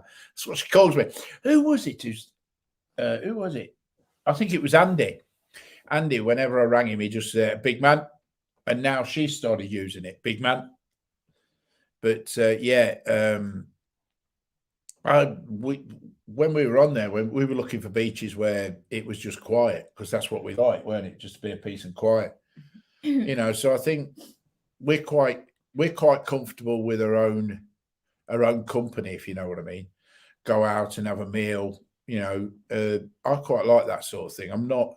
I don't need all the hustle and bustle of Bangkok or the hustle and bustle of Pattaya. But the thing is, they've got everything on the island. You've got three 7-Elevens, an Amazon, three 7-Elevens, plenty and plenty of restaurants. Yes. They've got that nice restaurant. Nice restaurant. Nice restaurant. Yeah, they've got marijuana if you want it. You can go and get a meal with marijuana. You want to ask Niall about that? He stayed there. I didn't realise. I think it's called, what was it called? Chili Hotel or something. Chili House or Chili Hotel. Chili Hotel restaurant. Yeah, where Niall stayed when he went to Koh Samet. You want to watch his video on it. But yeah, we went for a meal there and it was very nice meal. Very nice meal. Wasn't that expensive, was it? Cheap. It was cheap. It was a nice meal. And now, if you watch Niall's video on it, on the Chili Hotel, it's a nice hotel to stay at. Yeah, go to, temple, right? Yeah, close to the temple, just down the road from the temple.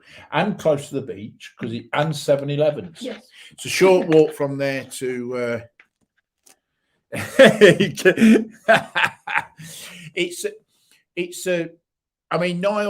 Niall, and I know he's still on here, but I'm still going to say it because he's just had a go at me saying I've got a hula hoop as a belt.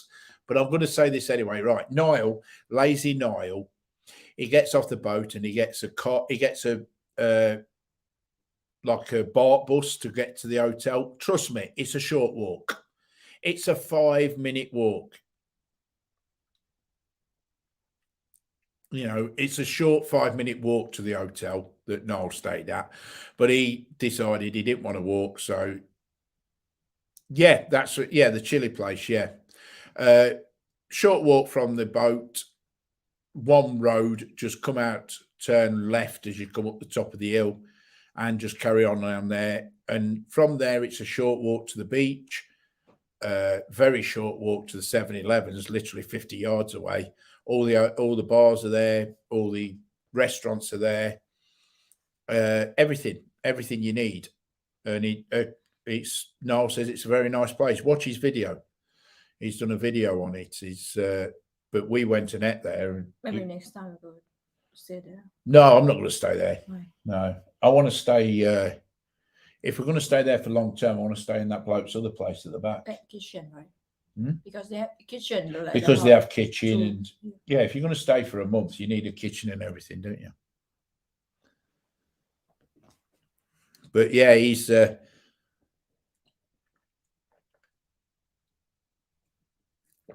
We don't know what.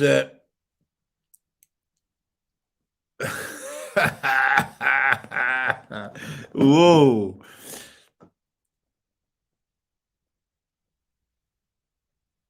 Yes, test and go is still a thing. They reckon it's going to stay until July, Dan, and then they reckon it'll be out the window by July.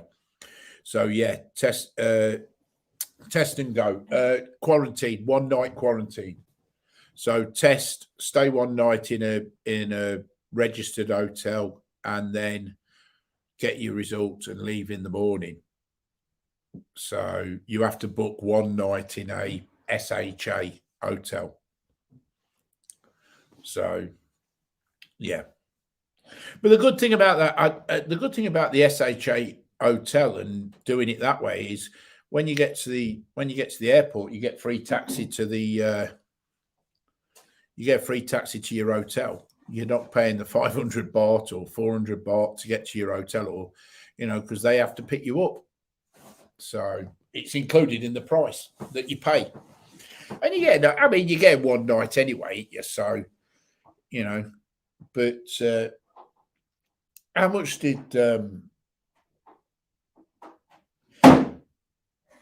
what have you done this time? How much was Thingy's hotel for 1 night?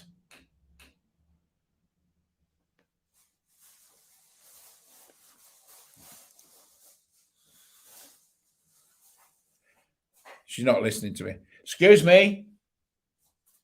How much was Thingy's night? When she went back, how much was her hotel for that 1 night? My friend. Yes. 3,900. Yeah, she paid three. Her friend went back 2 weeks ago, and she paid 3,900 for 1 night. Yeah, Dan. Because I've just answered your question. She went back 2 weeks ago, I think, or just over a week ago, and her friend from England flew back from England, and she paid 3,000, whatever she said, 3,900, I think, for the 1 night in her hotel. Yeah, but you're staying in a pissing posh 5-star hotel, Dom. But hers was 3,900 for 1 night, and that includes the PCR test. Right, I'll be back in a minute. Back in 1 minute.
All right, Dom, that's good to know, because on the Thailand pass I did, no, I didn't do the Thailand pass. The one I did before the Thailand pass, everything had to be PDF.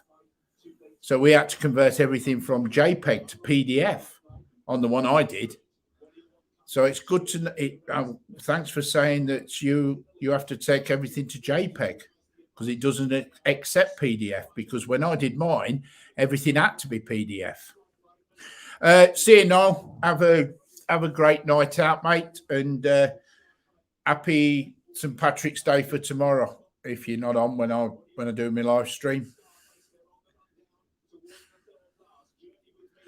Yeah, well, Dom, everything on the one I did, everything was the opposite way around. I had to go to JPEG from I had to go to PDF from JPEG.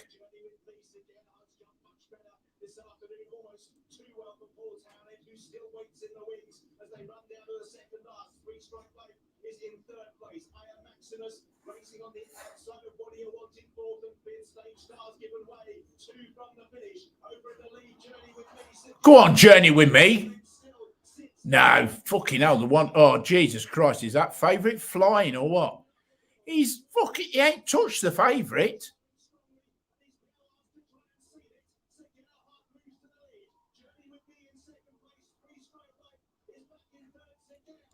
Looks like I might get second. I might get third if I'm lucky. Oh, don't fall. Oh, he's fell. Oh, I can't believe it. Journey with me fell at the last fence. Oh.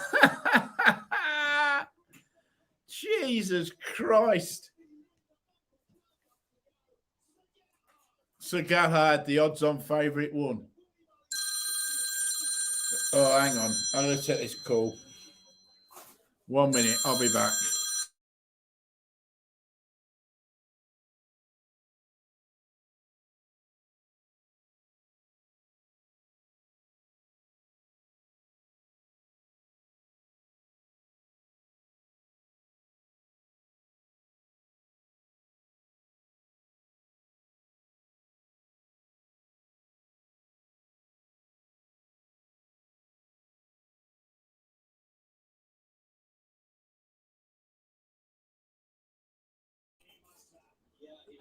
Yeah.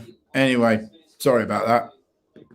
The also backs finished, well, fell at the last fence. Let's have a look. Let me have a look. I need the results.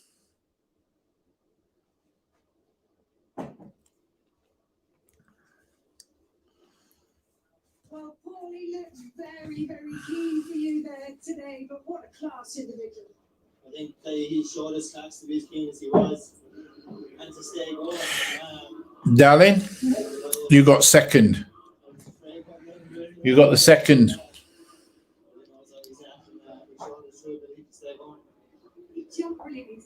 You got second. Your horse finished second. So it's 30-day stamp okay, or should I apply for visa? I think in 30-day stamps. Yeah, you get your, hang on. Dan, you can you get your normal exempt 30-day visa. Stamp visa on arrival. You get that 30-day stamp. If you wanted to stay longer, I'd still just get, if you were going to stay less than 60 days, I'd still say get your 30-day stamp. It's dead easy to get a 30-day extension. But yeah, just get the 30-day stamp. I wouldn't apply for a visa if you're thinking 30 days, you know, if you're staying less than a month, no problem with your 30-day.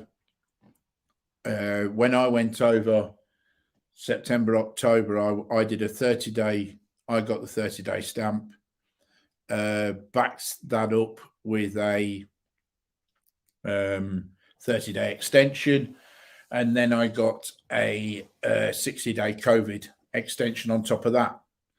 And then another 60-day, and then another 60-day COVID extension on top of that, but came back before that one ran out. So, you know, they'll run out by, they won't be in effect when you go. But yeah, 30-day and a 30-day extension. I had no problem at all getting my first 30-day extension. No problem whatsoever. I think we spent less than 10 minutes in the immigration office when I got my first 30-day. So, yeah.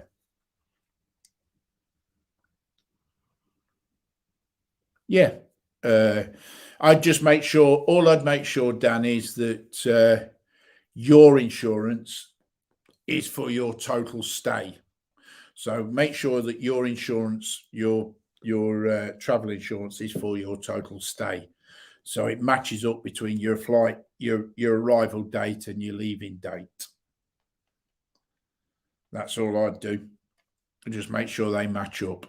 I think you have to be insured now for $500,000 COVID cover. I think, unless that's been scrapped. Dom will answer that. But unless that's been scrapped, but it used to, I mean, when I went, it was $1 million. was $1 million US.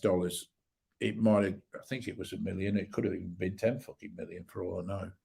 But I know it was halved just after I got there.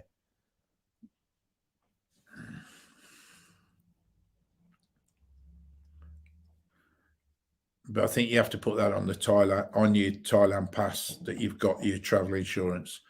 And the wife doesn't need it, by the way, Dan. Your wife doesn't need to have travel insurance because she's Thai. So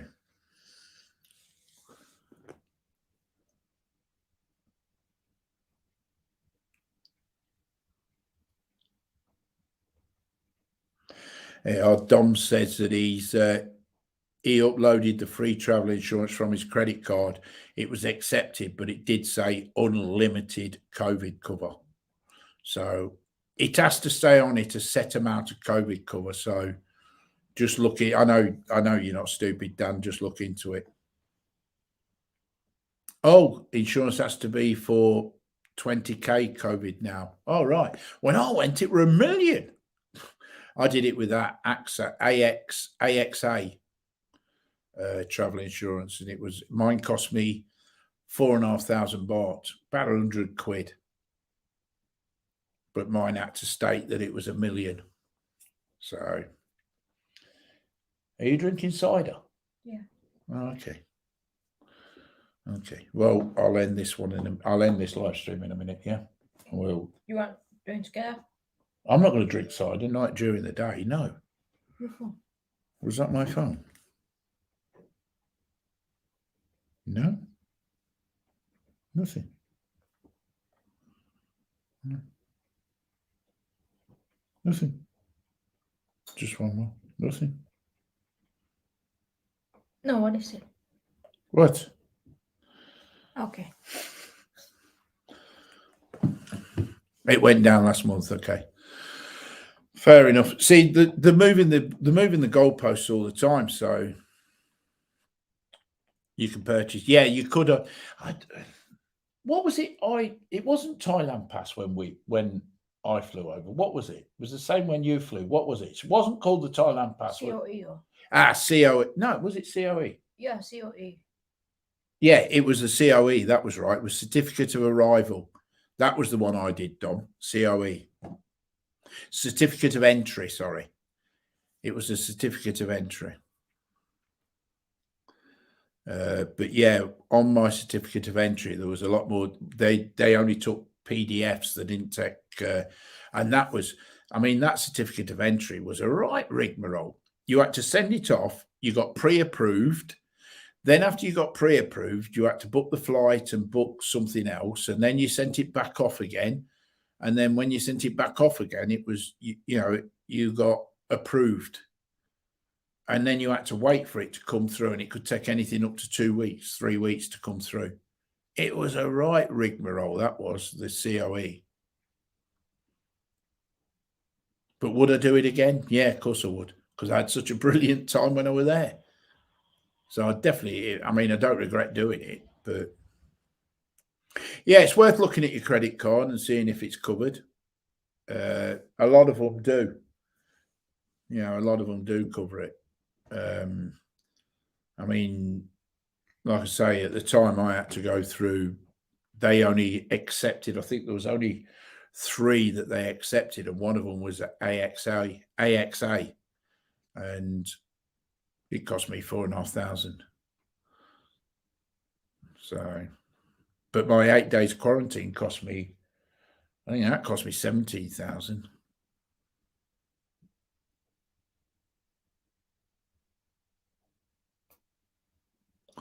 Yeah, my 8 days quarantine, I think it was 17,000. Could have been more. So, yeah, and the food weren't that good.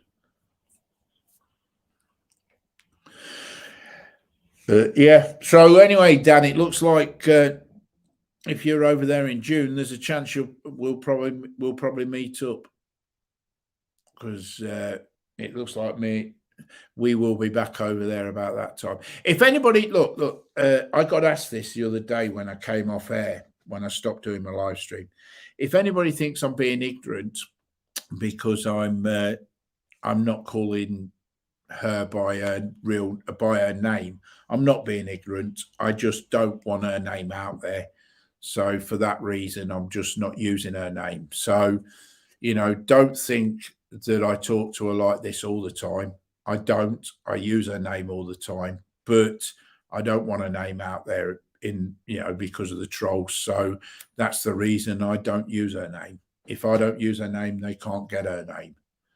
So it's for no other reason except that. So, I had a message off somebody the other after one of my live streams that says, "Oh, why don't you use her name? Why do you keep saying her or this or the other?" But the reason I do that is purely because I don't want a name out there. So if they don't have that, then they can't troll it, can they? That's basically it. So, but I do talk to her properly with her real name. I'm not that ignorant. I would be surprised if test. Well, they reckon it's July before they're going to end it.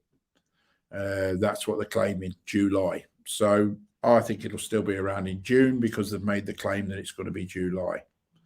So,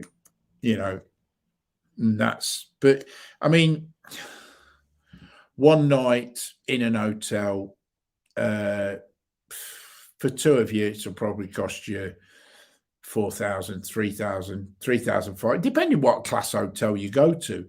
I mean, if it's one night, you can go into any class of hotel, but I mean, don't forget, Dom, you're staying in a 5-star hotel, and that's why yours is so expensive. But I mean, I looked for two people, you can go for as little as 2,500 baht.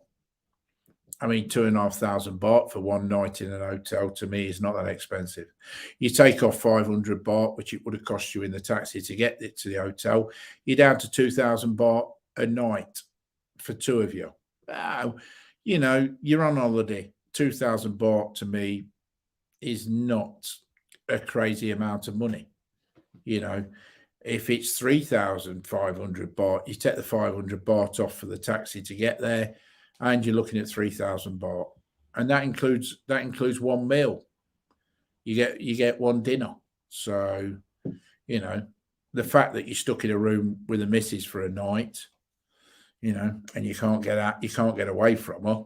That's the downside, not the downside. The downside is not the fact you're in, But yeah, one night, I don't see a problem. I really don't.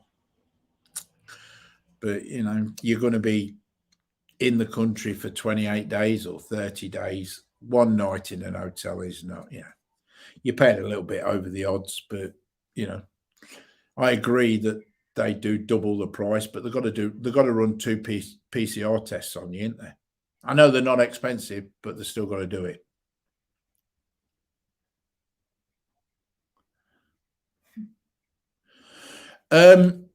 Right, addressing both of them. Getting the PCR before you leave is a pain, yes, but even if Thailand, I will say this to you, Dom, even if you didn't need a PCR test for Thailand, you would have needed it for Singapore.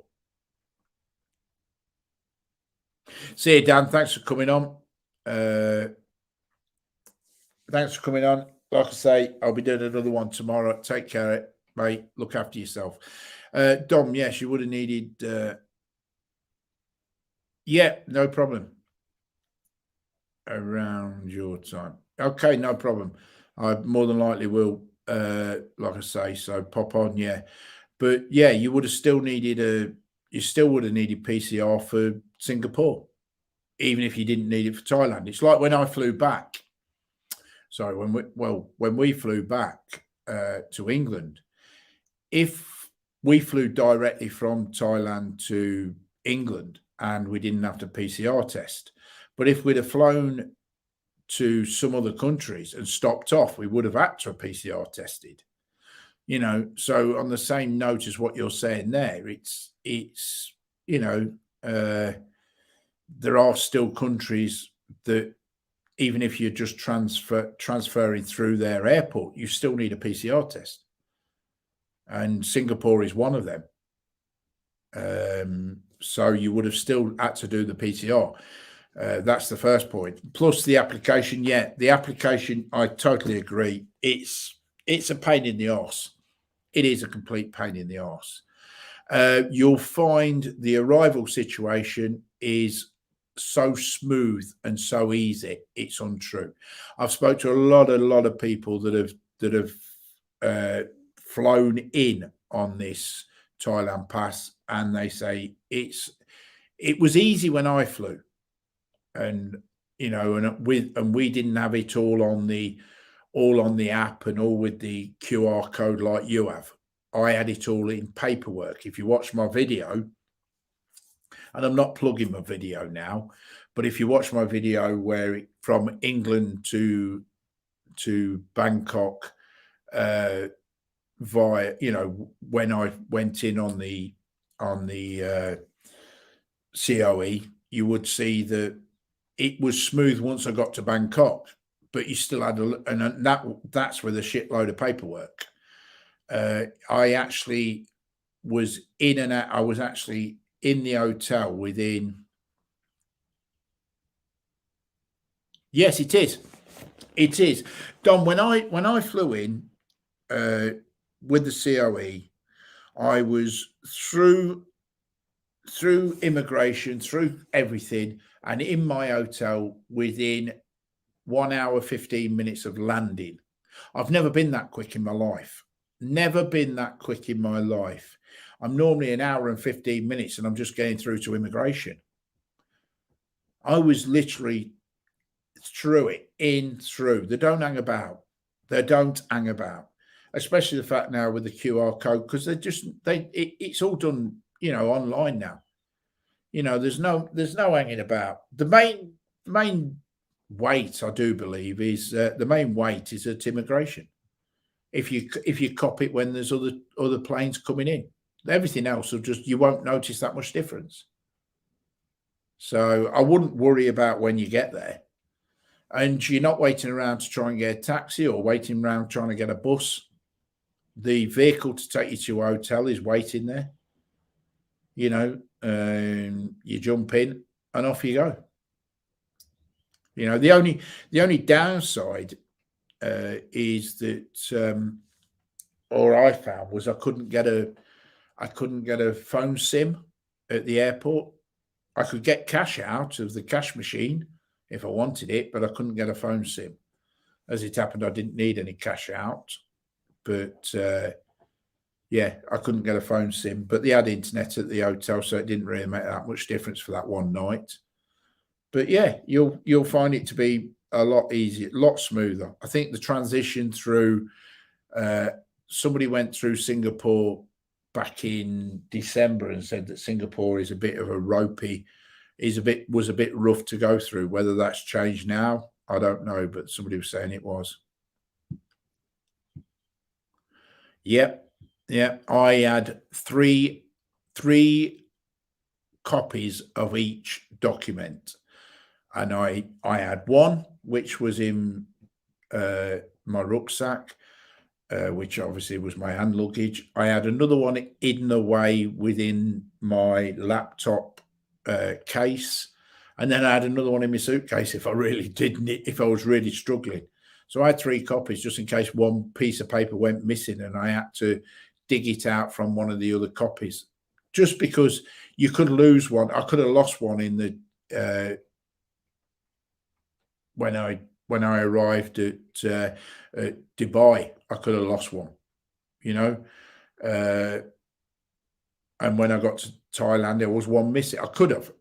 I didn't, but it could have. I could have lost it somewhere in transit, and then if I only had one copy. So yeah, I printed off, for the sake of printing them, I printed off 3, filled them all out. I didn't need them, but I did it. You know what I mean? So anyway, on that note, I'm going to watch the racing. We're going to have a barbecue. It's pissing it down with rain. Have a great day, everyone. I will be on tomorrow to tell you how my horses got on, and around about the same time, about midday for me, 12 noon.